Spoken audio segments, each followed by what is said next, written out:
مستقبل میں یقینی طور پر اس امکان کو رد نہیں کیا جا سکتا کہ پاکستان کو شامل کیا جائے، لیکن کم از کم یہ جو سمٹ ہو رہا ہے اس میں پاکستان کے حوالے سے یا کسی اور ملک کے حوالے سے کوئی فیصلہ نہیں ہو رہا۔ اب یہ جو سمٹ ہے وہ کیوں امپورٹنٹ ہے یہ دیکھنا بھی بہت ضروری ہے، اور پوری دنیا کی آف کورس اس کے اوپر نظریں ہیں، کیونکہ یہ ایک اہم سمٹ اس موقع پر ہو رہا ہے کیونکہ روس ایک طرف جو مغرب ہے، امریکہ ہے، اس کو انٹرنیشنلی آئسولیٹ کرنا چاہتا ہے، اور جو روس ہے دوسری طرف اس سمٹ کو اس طریقے سے پریزنٹ کر رہا ہے کہ جو مغرب کی امریکہ کی کوشش ہے وہ ناکام ہے، کیونکہ اس میں جہاں جو 10 ممالک ہیں برکس کے ممبر ہیں ان کے سربراہان شرکت کر رہے ہیں، اس کے علاوہ 20 سے زائد یعنی کہ 10 مزید جو کنٹریز ہیں ان کے لیڈرز کو بھی دعوت دی گئی ہے۔ تو ایک بہت بڑا وہاں پر اس وقت آپ کہہ سکتے ہیں کہ گیدرنگ ہے، جو روس کے مطابق اس بات کی نفی کرتی ہے کہ روس بالکل ارریلیونٹ ہو گیا ہے۔ تو ایک تو اس کی یہ سگنیفیکنس ہے، دوسری اس کی امپورٹنس یہ ہے کہ اس کی سائیڈ لائن کے اوپر جو اہم ملاقات ہوئی روس کے صدر اور چین کے صدر شی جن پنگ کے درمیان۔ اب روس اور چین جو ہیں یہ ملٹی پولر ورلڈ ہے، اگر آپ اس کو دیکھیں تو اس میں ایک بہت بڑے پلیئر ہیں۔ اب یہ چین دنیا کی دوسری بڑی معیشت ہے، روس نے اپنے آپ کو ریوائیو کیا ہے، تو یہ مل کر امریکہ کی جو اجارہ داری ہے دنیا میں اس کو چیلنج کر رہے ہیں۔ اور اس اجلاس کے سائیڈ لائن کے موقع کے اوپر پھر جو اجلاس ہوا تو دونوں ممالک کی طرف سے جو بیان سامنے آیا، انہوں نے یہی کہا کہ دنیا میں بے شک اس وقت کیوس ہے، ایک انریسٹ ہے،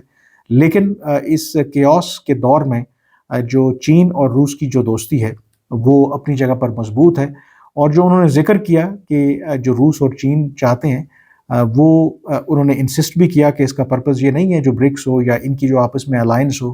ان کے پرنسپلز ہیں کہ نان انٹرفیئرنس ہے، نان کانفرنٹیشن ہے، اور کوئی نیا وہ تنازع نہیں چاہتے۔ یہ پبلک ان کی آبویسلی اسٹیٹمنٹ ہے، لیکن جو اگر آپ چین اور روس کے ادروائز اقدامات دیکھیں تو کلیئرلی امریکہ اور مغرب ان کو سمجھتا ہے کہ وہ ان کا جو ایک بنایا گیا نظام ہے اس کو وہ کنفرنٹ کر رہے ہیں۔ تو روس اور چین کے پریزیڈنٹ ولادیمیر پوٹن روس کے اور جو چین کے صدر ہیں شی جن پنگ، انہوں نے یہی کہا کہ دنیا کو اس وقت جو اسٹرائیو وہ کر رہے ہیں ایک جسٹ ورلڈ آرڈر کی ضرورت ہے، یعنی کہ ایسا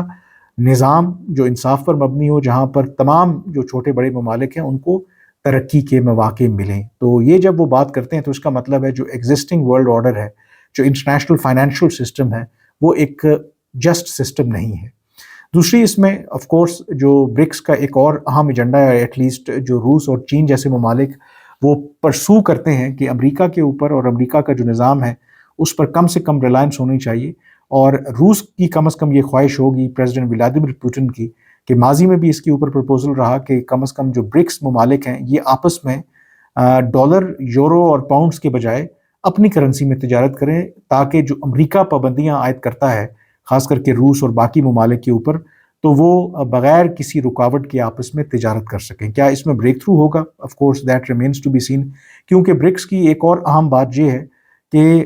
اس میں ہم خیال ممالک نہیں ہیں، بیشتر ممالک میں بھی ان کے جو ورلڈ ویو ہے وہ مطابقت رکھتا ہے، لیکن ایسے ممبر ممالک بھی ہیں جن کے آپس میں بھی اختلاف ہے، مثلا بھارت اور چین دو ممالک ہیں جن کے آپس میں آف کورس اختلافات ہیں، اور بھارت کی جو موجودگی ہے کہا یہ جاتا ہے کہ وہ اس کو ایک بیلنس کرتی ہے، کیونکہ بھارت جو ہے آپ کو پتہ ہے کہ کچھ ایسے مغربی الائنس ہیں ان کا بھی حصہ ہے، لیکن برکس جیسے الائنس جو چیلنج کرتے ہیں امریکہ کی ہیجمنی کو وہ اس کا بھی حصہ ہیں۔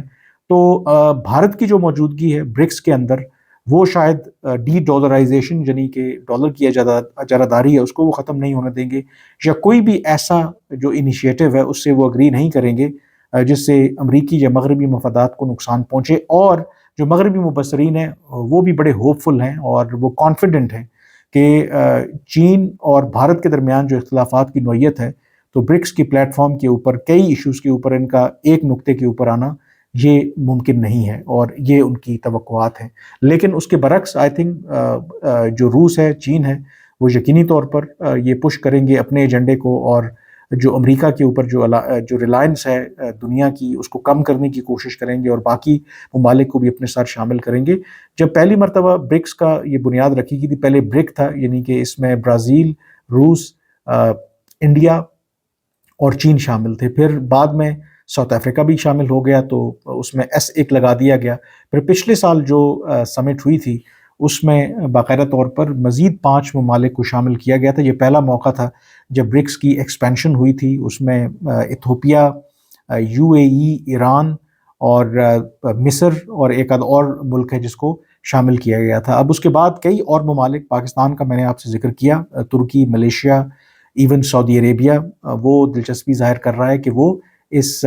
آرگنائزیشن کا حصہ بنے۔ تو اس لیے جب یہ آرگنائزیشن بنائی بھی گئی تھی تو کہا یہ جاتا تھا کہ ایک طرف G7 یعنی کہ جو ترقی یافتہ ممالک ہیں ان کا ایک الائنس ہے، تو یہ جب الائنس یا کانسیپٹ لیا گیا تھا تو یہ ترقی پذیر جو ممالک ہیں ان کے مفادات کو تحفظ دینے کے لیے G7 کی طرز کے اوپر یہ تنظیم کی بنیاد رکھی گئی تھی، اور اب اس میں مزید جو ہے وہ وسعت آتی جا رہی ہے۔ یہ جب اجلاس ہوگا تو یقینی طور پر فوکس پوری دنیا کا، اسپیشلی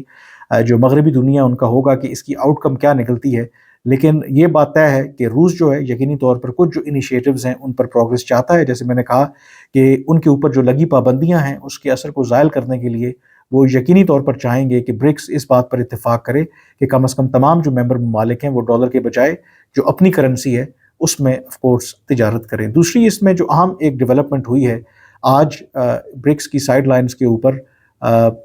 پریزیڈنٹ شی جن پنگ اور بھارت کے پرائم منسٹر نریندر مودی کے درمیان ملاقات ہوئی ہے، اور یہ ملاقات 5 سال کے ایک طویل گیپ کے بعد دونوں لیڈرز کے درمیان ہوئی ہے۔ اور اس ملاقات کا پس منظر بھی یہ ہے کہ اس ملاقات سے پہلے چند روز پہلے میں نے ایک ڈیٹیل ویڈیو بھی کی تھی کہ باقاعدہ طور پر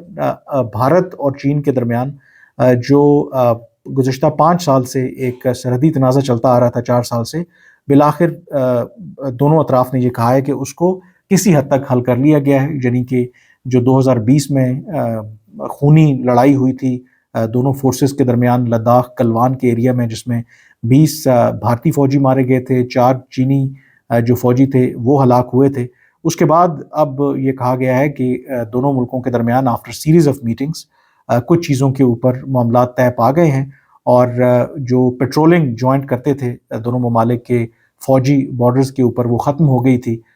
جو کلیشز ہوئی تھی 2020 میں، اس کو دوبارہ شروع کرنے کا فیصلہ کیا گیا ہے، اور پھر کمپلیٹ ڈس انگیجمنٹ کی بھی بات ہو رہی ہے۔ تو اس تناظر میں پریزیڈنٹ شی اور Indian prime minister Narendra Modi کے درمیان یہ ملاقات ہوئی ہے، اور اس ملاقات میں جو پریزیڈنٹ شی ہیں انہوں نے یہی کہا ہے کہ بھارت کے ساتھ وہ تعلقات بہتر کرنا چاہتے ہیں، اور جو کمیونیکیشن ہے وہ دونوں ملکوں کے درمیان بہتر ہونی چاہیے۔ دوسری طرف ذکر کیا جو بھارت کے پرائم منسٹر نریندر مودی ہیں، انہوں نے پیس اینڈ ٹرانکولیٹی کی بات کی، انہوں نے بات کی کہ اور ذکر کیا کہ یہ دونوں ملکوں کے درمیان سرحدی جو تنازع ہے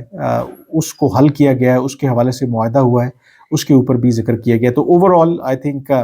یہ ایک آپ کہہ سکتے ہیں کہ برف پگھلی ہے، لیکن ہیونگ سیڈ دیٹ یہ بات بھی اپنی جگہ پہ قائم ہے کہ بھارت اور چین کے درمیان جو ایشوز ہیں دیٹ ریمینز، وہ بارڈر ایشوز ہیں یا باقی جو پرابلمز ہیں وہ اپنی جگہ پہ رہیں گے، لیکن ہاں گزشتہ 4 سالوں میں جو تعلقات میں ایک تناؤ آیا تھا اس میں ایک اب آپ کو کمی دیکھنے کو مل رہی ہے، اور اسی وجہ سے پریزیڈنٹ شی اور جو بھارت کے پرائم منسٹر نریندر مودی ہیں ان کے درمیان ملاقات ہوئی ہے۔ بہرحال یہ جو سمٹ ہے یہ اب کل ہوگا، اور اس کی کیا آؤٹ کم ہوگی یقینی طور پر اہم یہ ایک ڈیولپمنٹ ہوگی، تو میری کوشش رہے گی کہ میں آپ کو اس کے حوالے سے اپڈیٹ کرتا رہوں، لیکن فی الحال آپ سے اجازت چاہوں گا۔ اللہ حافظ۔